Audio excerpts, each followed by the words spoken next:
Hello, स्वागत है आप सबका आपके अपने ही चैनल कंप्यूटर प्रेप पे। हमने लास्ट लेक्चर में यूनिट 3 का जो बेसिक्स था वेबसाइट से रिलेटेड हमने देखा था। आज के लेक्चर में हम लोग उसको आगे कंटिन्यू करेंगे और जो कि है हमारा अगला टॉपिक वर्ल्ड वाइड वेब। इसको W3W लिखते भी है, 3 बार W आता है ना, इसलिए। अब ये है क्या, हमने इसको पहले भी ऐसे आपको बता चुके हैं कि क्या है वर्ल्ड वाइड वेब। जैसे हमने इसमें दिखाया था आपको, ये ये ये है world wide web. World wide web क्या कर रहा है कि जितने भी वेब सर्वर्स हैं जिस पे वेबसाइट होस्ट किए गए हैं, वो सारे web server world wide web से कनेक्ट किए जाते हैं, ताकि कोई भी internet user world wide web के पास आएगा और यहां से उसको सारा एक्सेस मिलेगा। जैसे आपको कहीं जाना होता है तो आप कहाँ जाते हैं, बस स्टैंड के पास, जहां से आपको जहां जाना है वहां जाने का बस मिल जाता है। या फिर आप रेलवे स्टेशन के पास जाते हैं और जहां जाना है, जहां भी ट्रेन फैसिलिटी अवेलेबल है वहां आप जा सकते हैं। तो कॉमन पॉइंट होना चाहिए। तो इसी तरह से वर्ल्ड वाइड वेब जो है एक कॉमन पॉइंट है to connect all the web servers so that user can have access using internet. ठीक है, तो ये है वर्ल्ड वाइड वेब। तो इसमें यही लिखा हुआ है कि कॉमन पॉइंट एक्सेस है। ये जो भी सर्वर है वो host websites information and data like web server of Indian express, web server, सभी का वेब सर्वर एक दूसरे से कनेक्टेड है।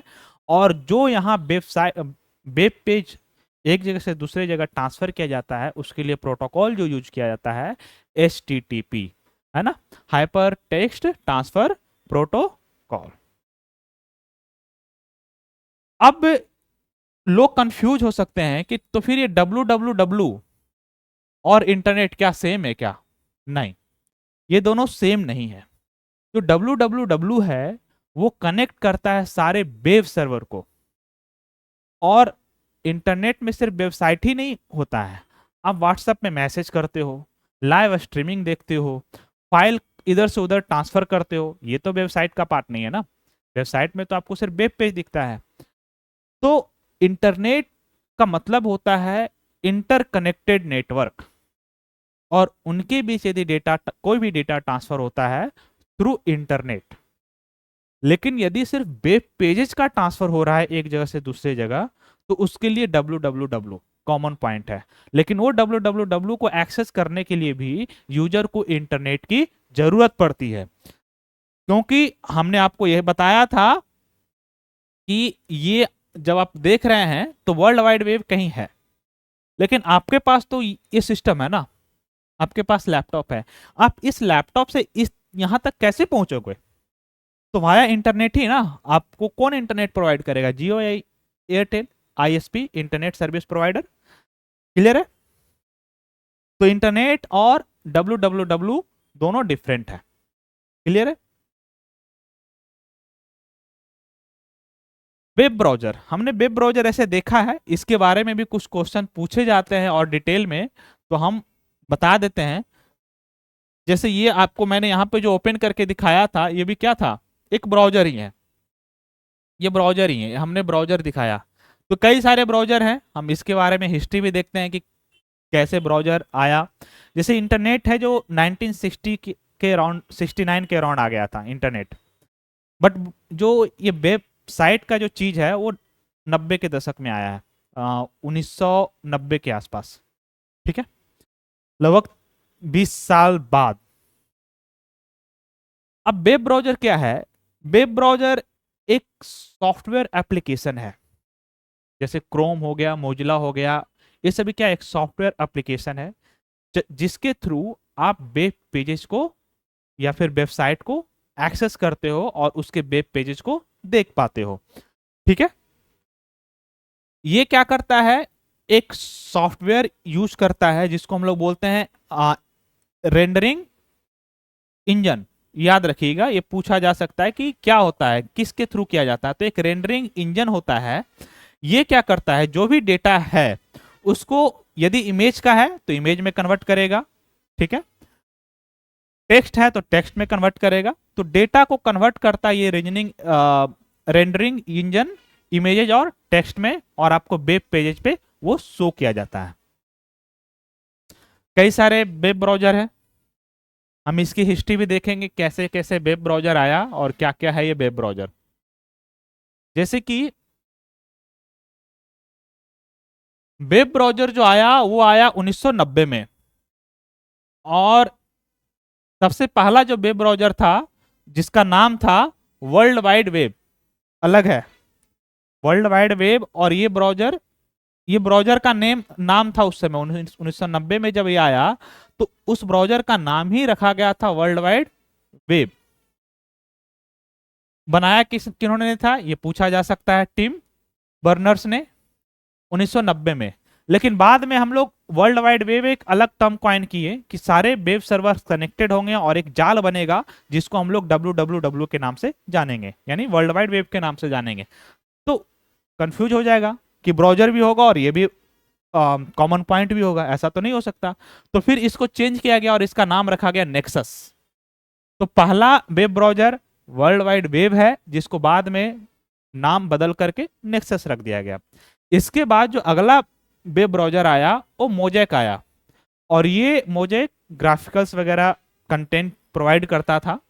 इस कारण से उस दशक में उस दौर में बहुत ज़्यादा फेमस हुआ, और इसी को माना गया कि वर्ल्ड का पहला पॉपुलर ब्राउजर मोजेक है। हालांकि अब तो ये सब यूज भी नहीं करते हम लोग जो यूज करते हैं वो यूज करते हैं इंटरनेट एक्सप्लोरर। किसने बनाया है? माइक्रोसॉफ्ट ने बनाया है। फायरफॉक्स किसने बनाया है? मोजिला ने। क्रोम किसके द्वारा बनाया गया है? गूगल के द्वारा। ओपेरा मिनी ओपेरा कंपनी के द्वारा ही बनाया गया है। एक और वेब ब्राउजर है नेट एस्केप नेविगेटर। तो जो आपसे जो क्वेश्चन पूछा जा सकता है कि इनमें से कौन सा वेब ब्राउजर नहीं है, तो आपको याद रखना है कि ये सारे के सारे वेब ब्राउजर्स हैं, जो भी नहीं मैच करेगा उसको हम लोग अनटिक करेंगे। आप सब क्रोम ओपन किए होंगे आई होप। तो क्रोम ओपन करते हैं तो उसमें एक इनकॉग्निटो मोड होता है। ये मैंने इसलिए नोट किया है कि ये क्वेश्चन में पूछा जा सकता है। तो इनकॉग्निटो मोड जो क्रोम में दिया गया है ये प्राइवेट सर्चिंग के लिए है, जहां पे कोई कुकीज या हिस्ट्री सेव नहीं होता। ये क्या मतलब है? कुकीज का क्या मतलब है और हिस्ट्री सेव मतलब क्या, देखते हैं। ये मैंने ओपन किया था, आपको इस स्क्रीन पे दिखा रहा हूं। ये है आपका इनकॉग्निटो मोड, ठीक है। यहां आपको इनकॉग्निटो मोड दिख रहा होगा, यहां लिखा है यू हैव गॉन इनकॉग्निटो। इसमें होगा क्या? इसमें होगा कि जो जो आप सर्च करेंगे, यहां पे जो जो टाइप करेंगे, आप कुछ भी चीज देखना चाहते हैं और नहीं चाहते कि आपके देखने के बाद जिसके सिस्टम में हम देख रहे हैं वो ट्रैक करे कि हमने क्या क्या चीजें सर्च किया था, तो आप क्या करोगे? इनकॉग्निटो मोड में ही उसको सर्च करोगे, यानी उसकी हिस्ट्री सेव नहीं की जाती है। इस कारण से जो जिसके भी लैपटॉप में आप ये काम कर रहे हो, देख रहे हो, वो इसको ट्रैक नहीं कर सकता। एक कई कारणों से किया जाता है, सेफ्टी के लिए, सिक्योरिटी के लिए, प्राइवेसी के लिए। इन कारणों से किया जाता है। जैसे कि आप मान लेते कि लॉगिन करने जा रहे हो फेसबुक। एक समय होता था फेसबुक बहुत हैक हो जाता था। होता क्या था कि आप किसी के फोन में लॉगिन करते थे और वहां पे डिटेल वो सेव कर लेता था, है ना। और बाद में आप जब आए, आप वहां डिटेल आपका सेव है उस फोन में, वो लॉगिन करके जो भी कांड करना होता था कर देता था। तो यदि आपको ये पता होता कि नहीं हम इनकॉग्निटो में फेसबुक ओपन करें उसके फोन में, तो आप ये सब से बच सकते थे। या फिर आप नेट बैंकिंग करना है तो भी आप इनकॉग्निटो मोड में करेंगे ताकि आपके कोई भी इंफॉर्मेशन सेव ना किए जाए। तो ये सभी चीजें जो है सेफ्टी, सिक्योरिटी और प्राइवेसी रीजन से हम लोग इनकॉग्निटो मोड यूज करते हैं। ये जो है इसको आप और यदि डिटेल से देखते हैं तो क्या है, इसको आप पढ़िए। इसमें लिखा है कि others who use this device want see your activity, so you can browse more privately. This won't change how data is collected by the website that you visit and service that they use, including Google, downloads, bookmarks and reading list items will be saved. मतलब यही सब save होगा। Downloads वगैरह आप कर सकते हैं, bookmark वगैरह उस इनकॉग्निटो मोड में कर सकते हैं। बाकी आपकी कोई भी ब्राउजिंग हिस्ट्री सेव नहीं करेगा क्रोम, ना ही आपकी कुकीज और साइट डेटा सेव करेगा। ये कुकीज और साइट डेटा क्या है बताता हूं, इसके बाद आगे फिर पढ़ना है। और इंफॉर्मेशन इंटर्ड इन फॉर्म्स, कोई भी फॉर्म्स वगैरह भरते हो तो इंफॉर्मेशन इंटर करते हो ना, जैसे कि आप मान लेते एसएससी का फॉर्म भर रहे हो या रेलवे का फॉर्म भर रहे हो, तो जो आप इंटर करते हो वो सभी सेव नहीं करेगा। तो ये सभी है। अब हम कुकीज के बारे में देखते हैं। कुकीज जो यहाँ पे आया था, कुकीज से क्वेश्चन पूछे जा सकते हैं। ये कुकीज होता क्या है? ये आपके फायदे का भी चीज है और आपके घाटे का भी चीज है, तो ये सब ध्यान रखिएगा। एज ए जिम्मेदार नागरिक, और खास करके ये वर्ल्ड जो है पूरा का पूरा आईटी सिस्टम में अब हो गया है, तो आपको ये सब बेसिक सी चीजें कि आप अपने आप को, अपने डेटा को कैसे बचा के रखेंगे इस आईटी वाले जालिम दुनिया से, तो ये सभी चीजें आपको जाननी चाहिए। इसमें एक चीज है कुकीज। जैसे आप कोई भी फ्री का वेबसाइट जाकर के लॉगिन करते हो तो वहां पे आपको पॉपअप आता है, काइंडली अलाउ कुकीज। वो थर्ड पार्टी कुकीज के बारे में पूछता है कि इसको अलाउ करें। ये कुकीज करता क्या है? कुकीज करता है जो भी आपने वेबसाइट पे जो चीजें कर रहे हैं उसका इंफॉर्मेशन सेव करता है। वो आपकी एक्टिविटी सेव करता है, आप जो जो इनपुट डालते हो वो सेव करता है। क्यों?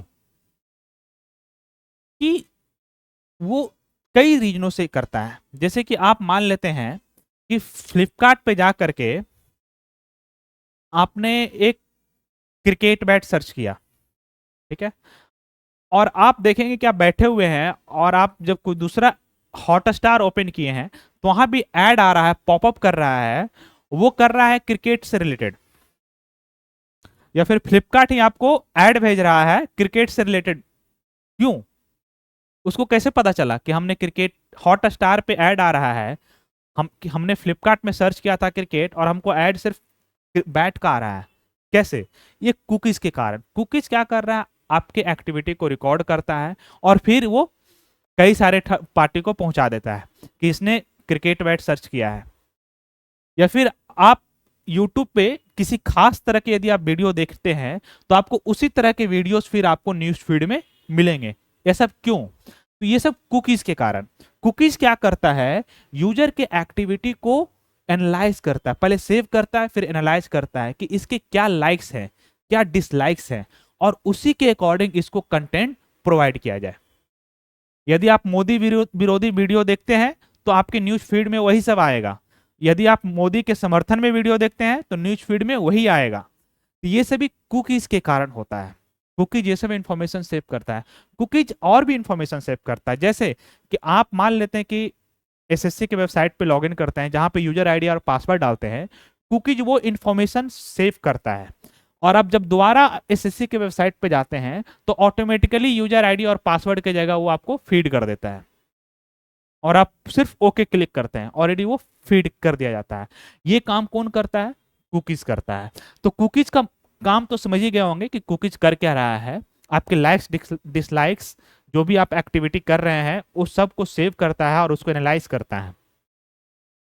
अब इसमें कई तरह के कुकीज होते हैं जो हार्मफुल होते हैं, जो पर्पसली डाला जाता है। इसमें थर्ड पार्टी कुकीज से बच के रहना चाहिए। फिशिंग कुकीज होता है, कई तरह के कुकीज हैं, इतना डिटेल में नहीं जानना है, लेकिन इसका मीनिंग आपको जानना है। अब देखिए इसमें एक चीज और है, कुछ शॉर्टकट कीज हैं ब्राउजर से रिलेटेड, वो आप याद रखिएगा। जैसे कि कई बार पूछता है कि फाइल एक्सप्लोरर ओपन करने का शॉर्टकट की क्या है, तो आपको याद होगा कुछ लोग विंडो एफ उसका आंसर दे देते हैं, लेकिन विंडो ई है उसका, ठीक है। इसी तरह से शॉर्टकट की टैब का, जो आप ब्राउजर है, जैसे आपको एक नया टैब खोलना है, टैब का मतलब क्या होता है? जैसे कि यहां पे देखते हैं, ये जो हम लोग ये सब जो ओपन किए एक ही ब्राउजर के अंदर, ये सब जो ओपन किए ये सब क्या है? मल्टीपल टैब है। इसमें एक नया हम लोग प्लस करेंगे तो एक नया टैब क्रिएट होगा, ठीक है। और यदि हमको नया ब्राउजर ही ओपन, नया विंडो ही ओपन करना है तो वो एक नया मतलब वो एक फ्रेश आएगा, इसमें भी आ सकता है ये। यहाँ देखिए, यहाँ पे दिख रहा है न्यू इनकॉग्निटो टैब या फिर न्यू टैब और न्यू विंडो। न्यू विंडो पे क्लिक करेंगे तो एक नया विंडो क्रिएट होगा। कंप्लीट हो गया ना। इसमें कितने टैब हैं? मात्र एक टैब है। इसमें फिर से हम नया नया टैब डाल सकते हैं। क्लियर है ये सब चीजें? तो विंडो का मतलब क्या हुआ और टैब का मतलब क्या हुआ और इनकॉग्निटो मोड का मतलब क्या हुआ।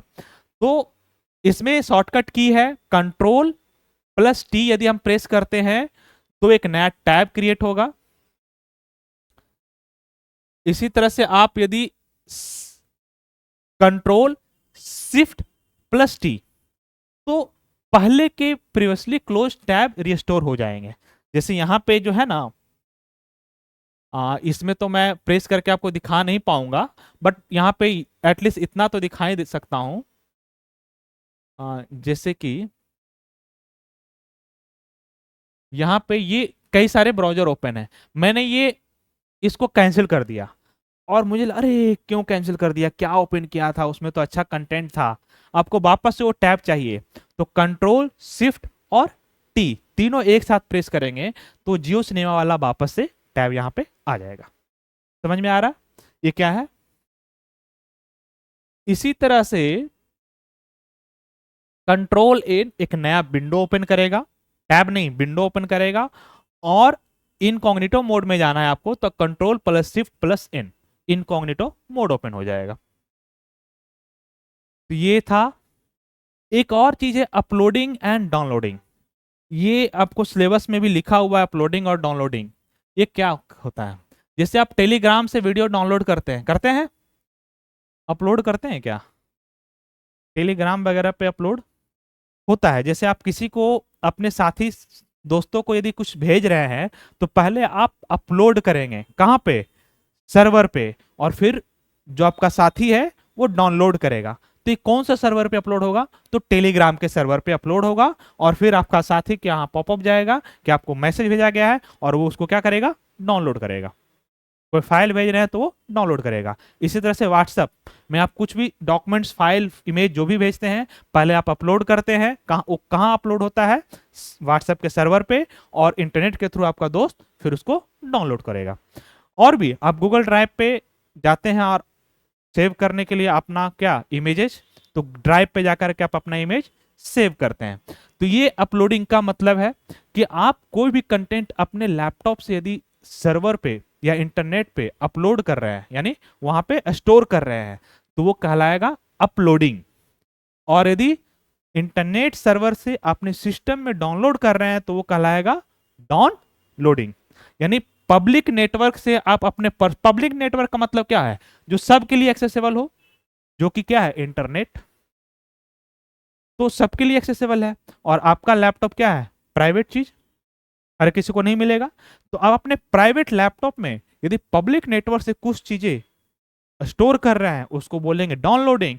प्राइवेट डिवाइस से आप पब्लिक स्पेस यानी इंटरनेट पे कोई भी चीजें अपलोड कर भेज रहे हैं वो क्या कहलाएगा? अपलोडिंग। इसके बाद अगला हम लोग टॉपिक देखेंगे इलेक्ट्रॉनिक मेल। ये भी इंपॉर्टेंट टॉपिक है।